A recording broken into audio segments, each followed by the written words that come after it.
These are the tours on Benvironment. I quite like the tours that you get elsewhere. You can just about make out over there the top of Beinn, which itself has tours on it. Benvironment also has a few things that are similar to it, and of course Beinn Mheadhoin, which is over there somewhere. And the tours on that one are probably a bit bigger than these ones actually, I think. Well, they're certainly more imposing. Locally they're called barns, and which is why on Beinn Mheadhoin there's the tours over there are called the Barns of Beinn. And weirdly, you see them and you think they've been completely sculpted by ice. And apparently, though, there is evidence that ice has been involved to some extent.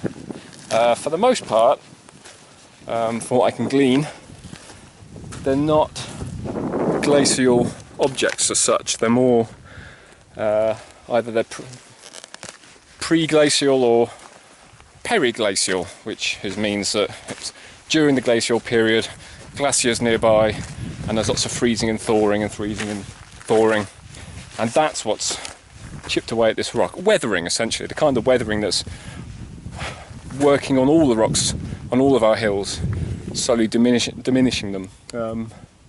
Whatever their origins that people are quibbling over, they're quite strange objects in the landscape. They come as a bit of a surprise, really, when you're going through what is otherwise a very beautiful landscape, but it tends to be just uniformly smooth and rocky, without sort of huge features in the landscape. Big quarries, of course, big rivers, big cliffs, but you don't tend to have single objects just sort of looming out of the mist, which is what these do. When you're arguably, it's actually more impressive when you're in a whiteout or you're in cloud, even if you know they're there. But when they start looming out of the murk in front of you, it's they look so much bigger than they actually are, because you're just going in a very, very white landscape.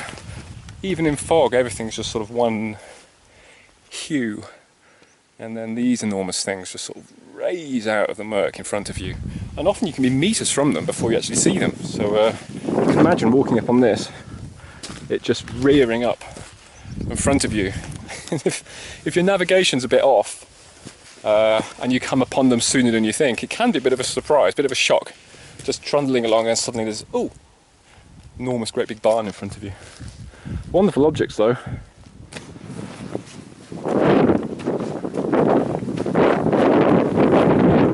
Really peculiar the way the rocks are sort of weathered in this way, with these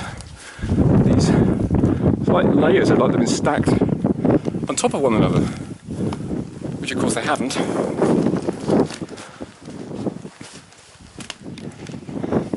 And if I remember rightly, you can get up it handily, because the rock is made up of these very coarse, large crystals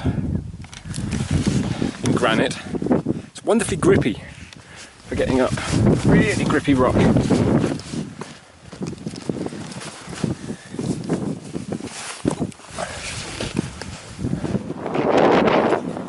There we go!